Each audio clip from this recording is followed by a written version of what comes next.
The entire history of human spaceflight, every satellite, every moon landing, every Mars rover, every Starlink signal bouncing off your phone right now, traces back to a single moment that lasted 2.5 seconds.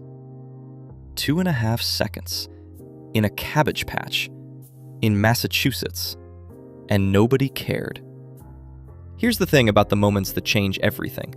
They almost never look like it at the time. The Wright brothers' first flight lasted 12 seconds and was watched by 5 people. Nobody ran to a telegraph. Nobody called a newspaper. This one was worse. The 4 people who showed up didn't even get the launch on camera.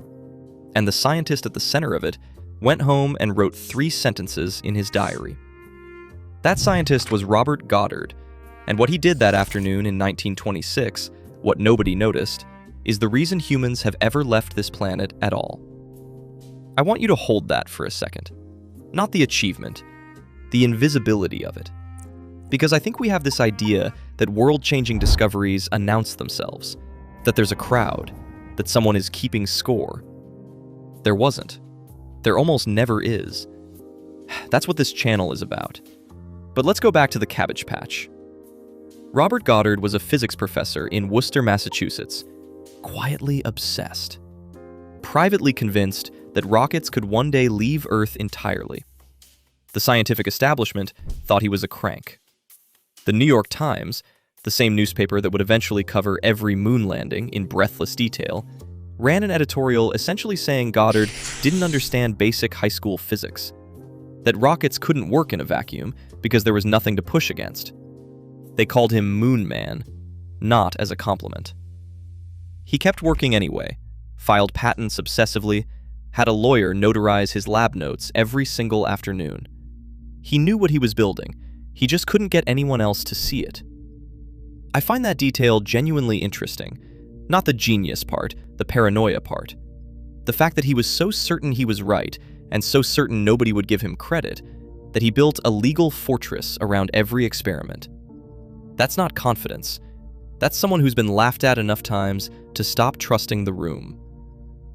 March 16th, 1926. Cold. Snow on the ground.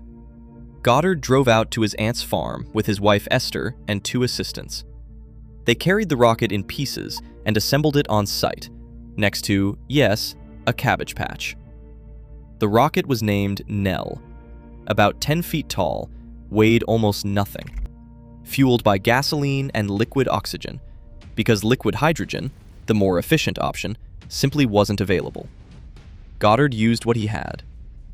There was no countdown, no ceremony. His assistant lit an igniter with a blowtorch on a stick, then ducked behind a wooden barrier. Nell rose, 41 feet, tilted sideways, no guidance system, and crashed into the frozen ground 184 feet away. Total flight time? 2.5 seconds. Esther had a camera. It only ran for 7 seconds before needing a new film reel. The rocket didn't lift off as fast as expected, so she missed the actual launch. What survived was footage of before and after, a smoky trail, a wireframe, a man in winter clothes standing next to something that looked like a DIY science fair project. Here's what happened next. Nothing. No headlines, no congratulations from the university, no calls from Washington. Goddard wrote in his diary that the test was successful. 1 line. Then went home. He continued launching from the farm for 3 more years, reaching higher altitudes, improving the fuel system, experimenting with parachute recovery. The launches attracted almost no attention until 1929, when a fire from one of the tests alarmed the neighbors enough that local authorities told him to stop. He moved to Roswell, New Mexico. Yes, that Roswell, with funding from Charles Lindbergh and the Guggenheim family, 2 of the very few people who took him seriously. He kept going, launched dozens more rockets, reached altitudes of nearly 2 miles, filed over 200 patents. He died in 1945, never saw a single satellite in orbit, never saw a human reach space, never got a public apology from the newspaper that called him a fool. Here's where it gets almost unbearable. Wernher von Braun, the engineer who built the Saturn V rocket that took Apollo 11 to the moon, said Goddard's designs, crude as they were, blazed the trail for everything that followed. The nose cone, the stabilizing fins, the gyroscope, the steerable engine. All Goddard. Buzz Aldrin's father studied under Goddard at Clark University. When Aldrin flew to the moon in 1969, he brought a small copy of Goddard's autobiography with him. And on July 17, 1969, the day after Apollo 11 launched, the New York Times published a correction to that editorial from decades earlier. The one that said Goddard didn't understand high school physics.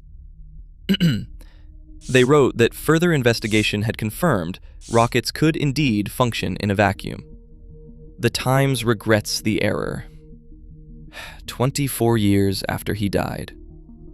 2.5 seconds in a cabbage patch. That's what a turning point looks like, before anyone realizes it's a turning point. Goddard spent most of his career being ignored, mocked, and working in near isolation because he'd been laughed at enough times that he stopped inviting witnesses. The greatest irony: the people who were supposed to be watching, scientists, journalists, institutions, were so certain he was wrong that they didn't bother to look. Nobody noticed. That's always how it starts.